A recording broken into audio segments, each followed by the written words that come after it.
Hello, hello. I have been practicing furiously because I decided to go for some more challenging than average things this week, but with not a ton of prep.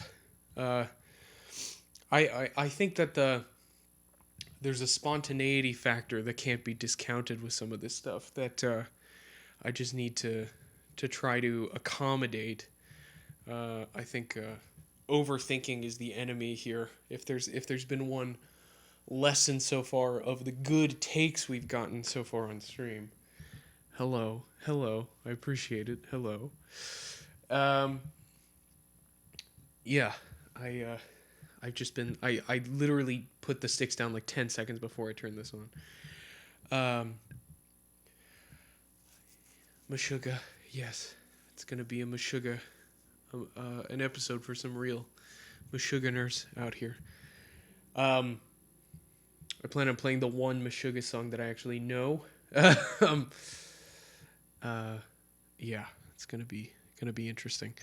Um, Again, in the name of spontaneity, that's the one thing I haven't tried to get too in my head about. But of course, maybe I'll end up regretting that. I think I have it though, pretty much. I think I talked about it on a previous stream. It's one where I, after all these years, the guitar solo section is still really difficult for me to wrap my head around, even though drum wise it's sort of theoretically identical to some of the other stuff uh, that you can play throughout the song. I mean, it's the same sort of rhythmic pattern. It's just that the voices change basically, but there's something about the way it's played during the guitar solo that's very unnatural. But I've been working my ass off on that section of the song to try to get it up to speed, and it's pretty much there.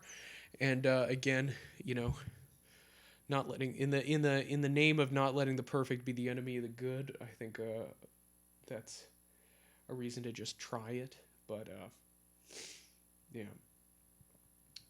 I think I'm just gonna kick into some stuff here. Let me see. See, of course,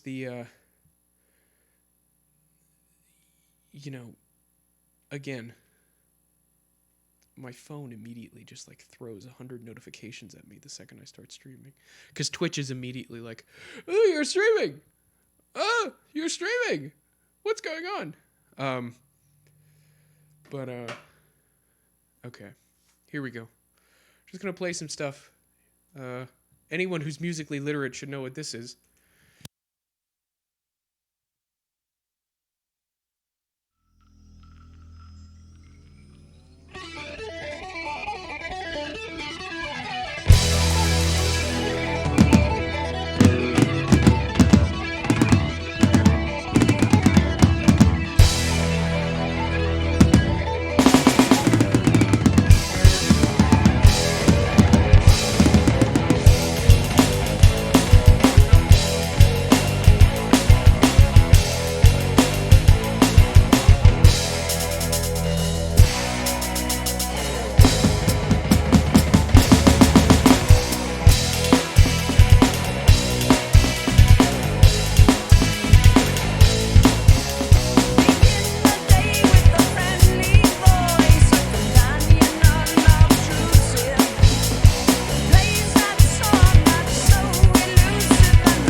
Feeling good.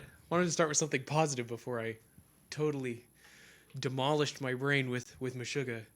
Um, or actually, really, the two things I had planned for today, both of which were sort of designed to demolish my brain. Because we were talking about Constant Motion last week, the Dream Theater song. And then I realized I had been playing that song for years and had never memorized those two really difficult sections. In part because I was just so intimidated by the kit's size. You know, like not even really. I had never seen that video before we watched it last week, but you could just tell that there were so many drums being hit that I was like, I don't know how I'm going to replicate that. And then I just decided, I was like, I'm going to have to find a way to make it work because it was bugging the shit out of me that I had never learned those parts for something as silly as, you know, the kit not having nearly like the number of different voices to select from or whatever. So, yeah, those were the two tasks for this week, was Dream Theater and Meshuggah, so I figured I would open with something kind of fun. I hadn't played that with the drums stripped out. Very interesting. Like, I think some of the phrases there are kind of a weird length, which is interesting. You kind of think of it as a more straightforward Rush song, but I think some of those those sections, I think they go around for a couple more repeats than you might expect on first listen. There's a lot of like things that seem to go on for 2 measures longer than maybe you would think, but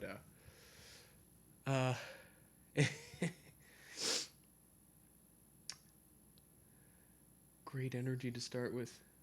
This is the first Rush tune I learned on bass. God, you know, it's funny. I wonder if this is the same for you on bass, but you know, it's one of those things where I had sort of been air drumming along to that song for many years, and so when I sat at the kit and like tried to play it, I could play like 95% of it with to the exclusion of basically the intro. The intro, for years, I just had no clue what was going on. In part because, again, clearly no metronome there. Like, it sounds like super precise and tight and proggy. But if you listen to Alex Lifeson's guitar riff, you kind of hear it from the first 2 measures to the end of it. It kind of vacillates between, like, like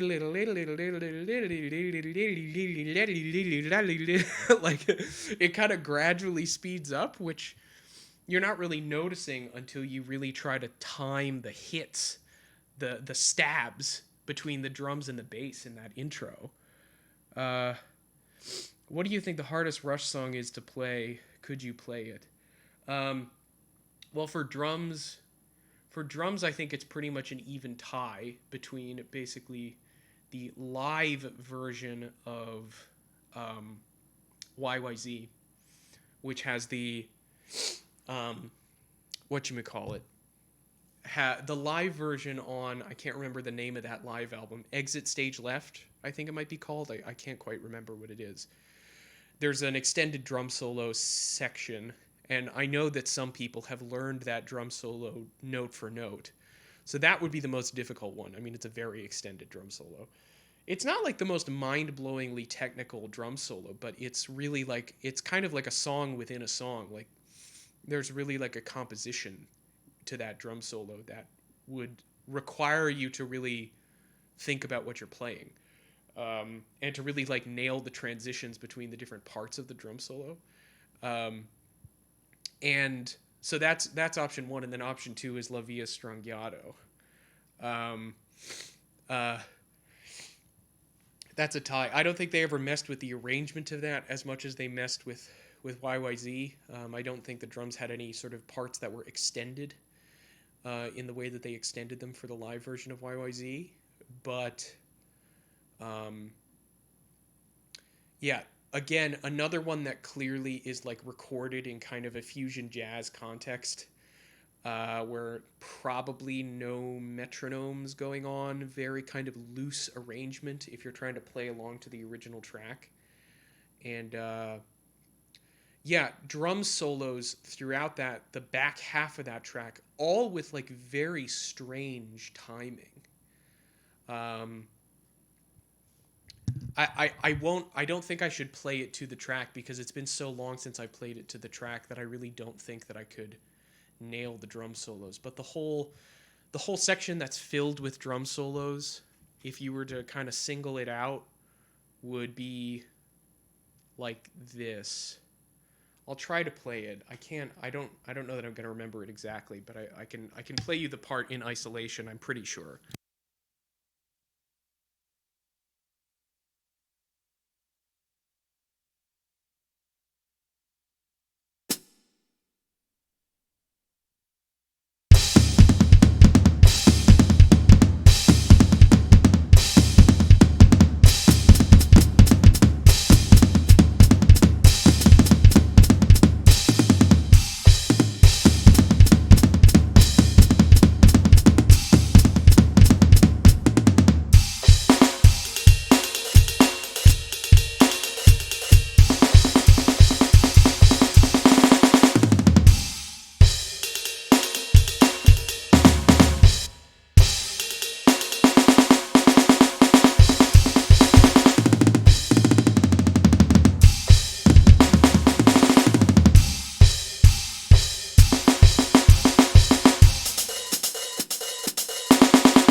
I think one of those drum solos was pretty much correct, but the other was not. The other has different timing. Um, I could probably I could probably tell you exactly what it is if I listen to a drumless version of the track because I think it's embedded somewhere in my memory what those drum solos sound like, but I can never remember. I always want to play the first little drum break where the second one is, and then I want to play the second one where the first one is. Um, I can probably tell you exactly what it is. Wait a second here.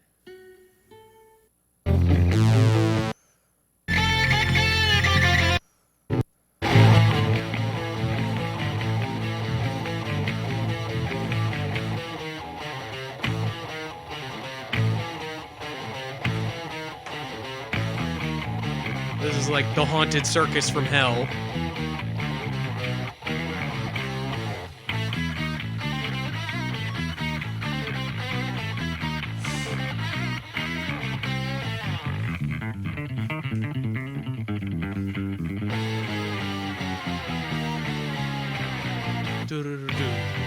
No, wait.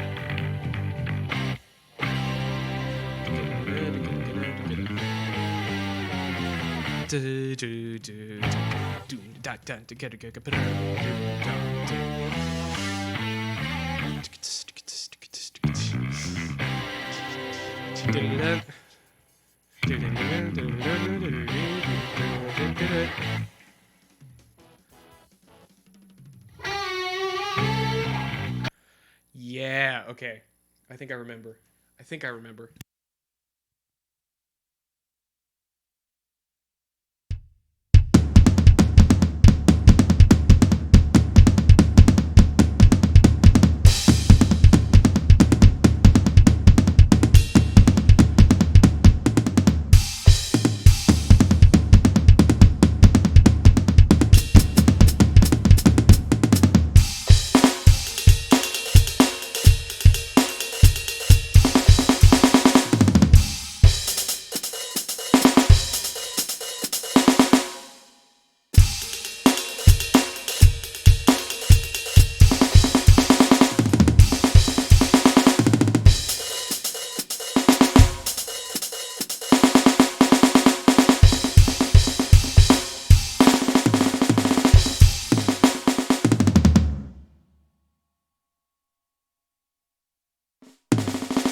Yeah, see, the arrangement is really wacky.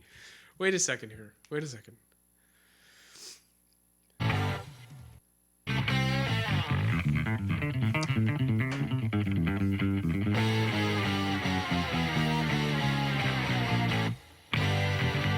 Okay, the drum solo is later than I think it is. I think I played it right the first time.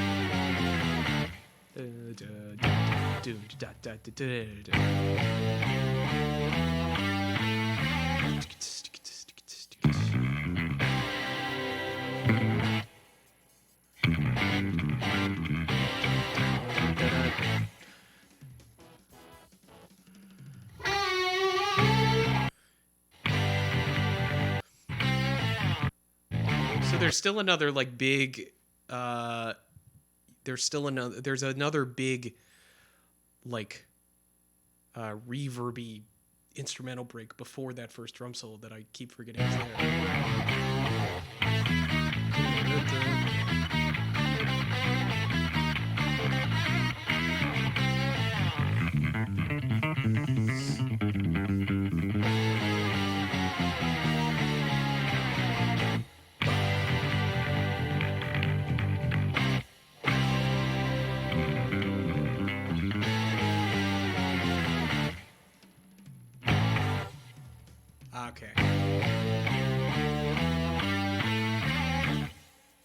Okay, I think I can get at least the outline of it. Wait a second.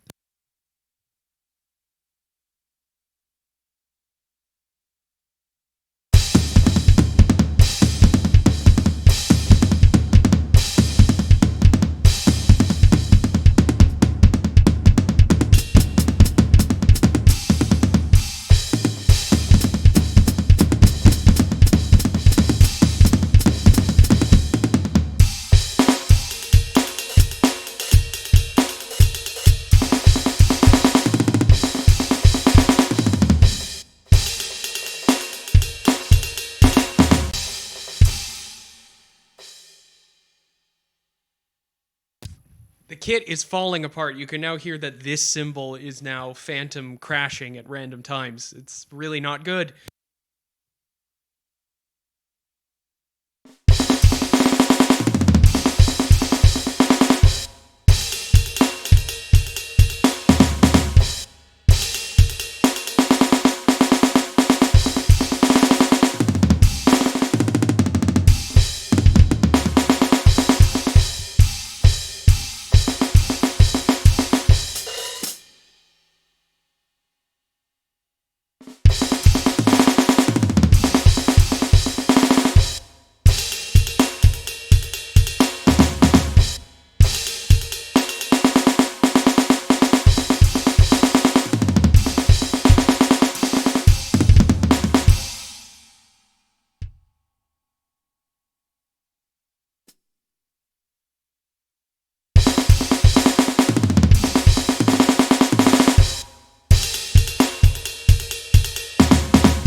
only about the 30th time, but I could finally get the arrangement right. The problem really is the transition out of the second drum solo, because the emphasis of the measure coming out of it really isn't on the downbeat. It's on beat 2, because you have the drum solo basically ends on, you basically just have two just like pounds into the bass drum, and then you hit a snare and a crash. So it's almost like a Metallica thing or something. You have this delayed crash cymbal thing or whatever. But what that means is that you can very easily forget how long that drum solo is supposed to go on for. You can do that with both of those because the phrasing of them is so strange that when you're actually on beat 2 of a measure, it kind of feels like you're on beat 1.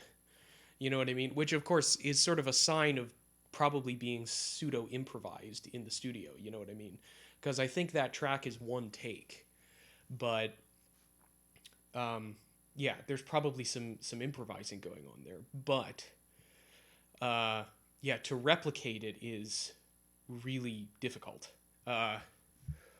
Just because, again, the timing's kind of all wacky and stuff like that among the whole band. You're kind of like, they're speeding up and slowing down pretty consistently.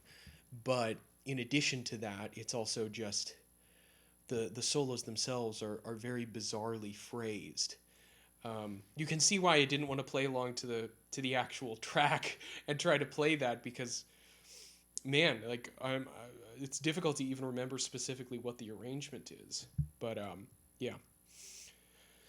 Let's see here. How about we do something else?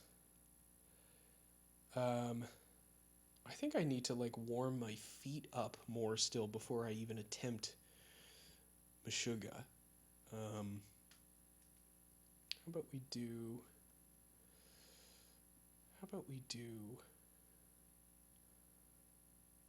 Sabaton? How about we do some mid-tempo Sabaton? Yeah, let's try this. Okay, here we go.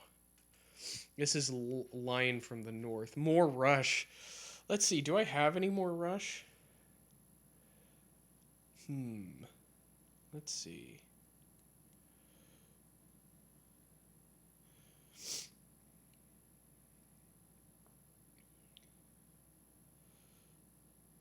You know what? How about we just do La Via Strangiato? How about we just try it and see how it goes? I'll probably skip past some of the interminably long intro, but yeah, let me try it.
man, I will contend that holy percussion, Batman. um, I will contend to my dying breath that I do not care what kind of cool stuff is going on in bands like again, constant theme of the show here, animals as leaders, or Polyphia, or Periphery, any of these bands. I will contend that there are arrangements in Rush songs that are just so hard. Like, even like some of the books I have here. Forgive my like fingers prodding around in your face here for a second. Even like some of the books I have here, this is something I got from a wonderful, wonderful Canadian company called Sheet Happens, and this was something I got because Craig Reynolds, the streamer, the only person doing anything interesting with the drums on streams at all anymore.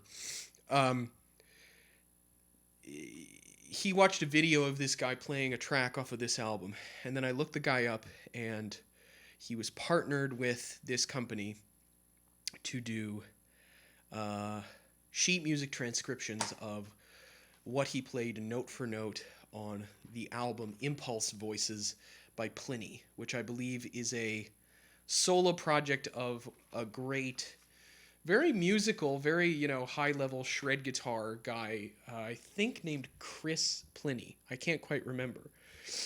And, like, this is like one of these bands. It's like an Animals as Leaders thing. It's like a Polyphia thing. It's like a Periphery thing. Like these songs are like impossibly difficult, and they require real use of, as Dave King would say, extended technique and stuff like this. But there's still something about like that song, about La Via Strangiato, where the difficulty of the arrangement combined with the fact that it was apparently, I'm pretty sure of this, recorded in a single take, clearly with no metronome. Like this is like bowling without the bumpers on or something. Like this is high risk playing. It is still like my heart is going faster than at the end of like when I have tried to learn some of the songs in this and played them sort of like semi-successfully. It's like no comparison. Like, modern prog, it's like you have to be able to deliver the goods, obviously, as a player. And, Chris Allison, the guy who plays on this album is like, he's clearly a master. He's probably better than I will ever be at this instrument. But you listen to Impulse Voices, you listen to the album that's the sheet music for, and it's like, it's very pretty. It's very captivating musically. It's sort of, melodically very interesting music and harmonically very interesting music. And then the drums are like absolutely, blowout incredible. I mean, they're phenomenal. The playing is phenomenal. But, it's cleaned up. Someone's moved some notes around in Pro Tools. You know what I mean? Like, it's still perfect sounding. And like La Via Strangiato, I mean, that's just like, hey, this could like, it's like the thing we were saying about Bonzo a couple weeks ago that Dave Grohl said, like, this could just fall off the edge of a cliff at any moment, and it wouldn't be unexpected. Like, it would make total sense if it just all collapsed in at any given moment. And that was pretty close. I came out a note, I think it was a note late out of one section. What was it? Weirdly, I don't think it was actually any of the sections connected directly to the drum solos. I think it was another section that was kind of unrelated, if memory serves correct. I came out a note late on it. But that was pretty good. I mean, I'm pretty happy with that. Yeah, man, that's something. That's really something. I wish I really knew more Rush by heart. I really don't know very much. In some ways, it's almost like it's hard for me to learn Rush songs because I've come to enjoy the classic period Rush albums so much that I almost have a level of emotional attachment to them that make me not want to dissect the songs. It's like that old saying about how um, you know, explaining a joke is a lot like dissecting a frog, which is that you figure out how it works, but you kill it in the process. It's the same thing. It's sort of like learning a song that's really kind of interesting or difficult in some ways, like ruins the mystery of it a little bit. So I really don't have very much of Rush like committed to memory. Um, um, let's see. Um, wonder if is there anything that would put people in a good mood that I could actually play? Uh, Not really. I have like some dance music. I could play like an old dubstep song that I took the drums out from. That's not like very interesting though. Well, you know what? We'll play the Sabaton song because that's kind of a positive sounding song, and that'll really warm my feet up. That's like on that theme of mid tempo double bass being harder than super fast. We'll play The Lion from the North, which I've covered for Instagram, but I think it'll be fun to have another go at it because I wasn't even fully happy with the take that I posted to Instagram. So we'll see if we can get it now, and that'll warm me up. And it's a pretty peppy sounding song, so it's not a downer, so it'll prep us for what's to come. Okay.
I think things on my kit might just be breaking.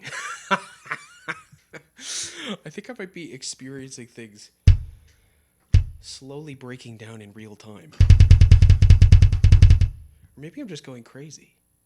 Wait, let me try to play without the music for a second.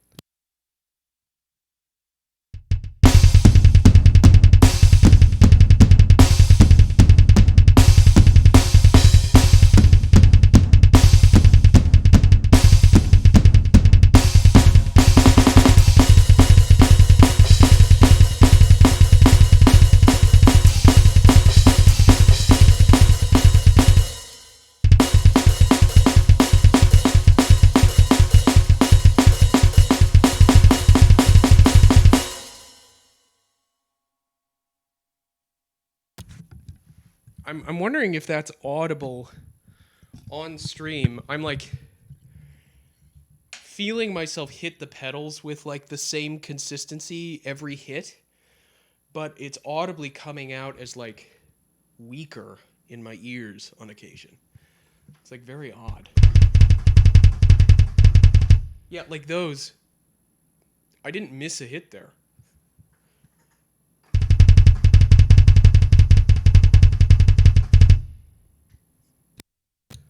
That's so strange.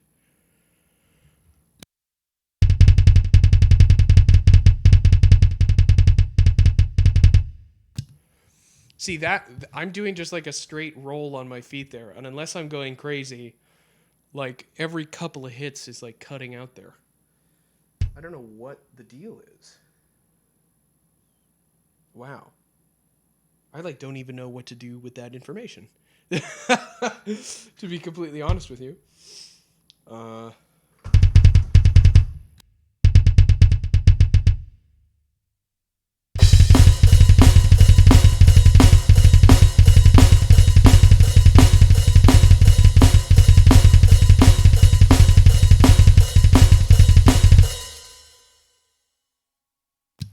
I mean, it kind of sounds like I'm doing some sort of cool prog metal patterns or something, but it's like the occasional hit is just like dropping out completely.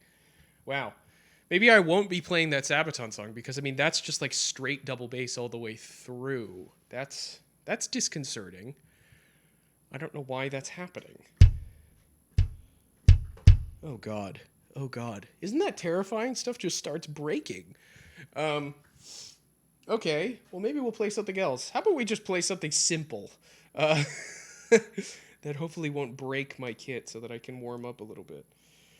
Or at least something, you know what? Okay, we'll play something not simple. We'll play something fun, but it's really fast. But the double bass is very slow. How about that? We'll play another At the Gates classic. Because we played Slaughter of the Soul. But I don't think we've played Blinded by Fear. Assuming I have that. Maybe I don't.